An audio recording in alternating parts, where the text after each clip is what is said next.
Welcome to Barangay Ibog-Ibog. Ay, Barangay Tilubog.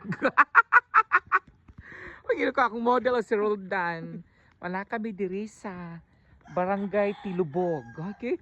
Roldan, di basta-basta si Roldan. Oh, naabot mo dyan siya diri aning Tilubog-Tilibog. Oh my God, usan yun yung lugar na diri dan.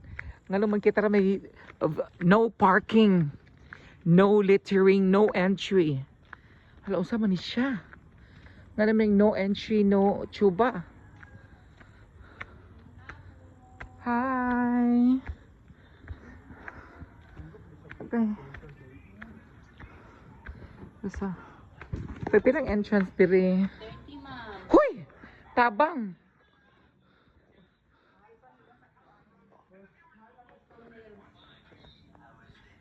Dano ko sang sukli dan.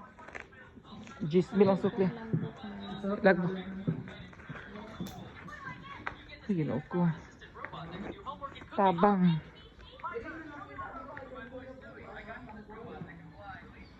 Barangay Tilubog. Ah, ito day Tilubog day no? Tilubog, Ibog-Ibog. Huy. Ibog-Ibog sa Tilubog. Huy, ginoo ko Lord, tabang. Murag bongga din ang napita oh. Na. Wow. Huy, nasa man natin? Nahulog ka te?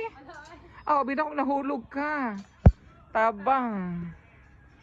Nahulog si ate, luoy kay siya. Ha? Masaday? Wala may kuanday, nagfag. Wala bongga siya. Oh my God. Actually, kung naka sa personal, ang view, super nice, jud siya kaayo.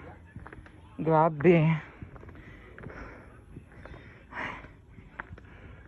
Gikan mi sa Stone Hills, karon na po mi sa Barangay Ibog-Ibog, Tilbog. Na, bongga man siya oh. Te, pwede na siya, musakay siya anak, te, human, ihagbong siya. Dahil sa akin na dan, kumanihulog ka. Di ba sa basta day, bongga. Pwede ka mauda mga pagkaon dito, te. Amit oh. Hala, bong. Dili mag-overnight, mag-tent lang. Ah, mao ba? Mauman diri ka sa gagawin. Ah, tagpila po ang overnight dire. Per head. 100? Amo na magdala tayo. Ah, hala bongga.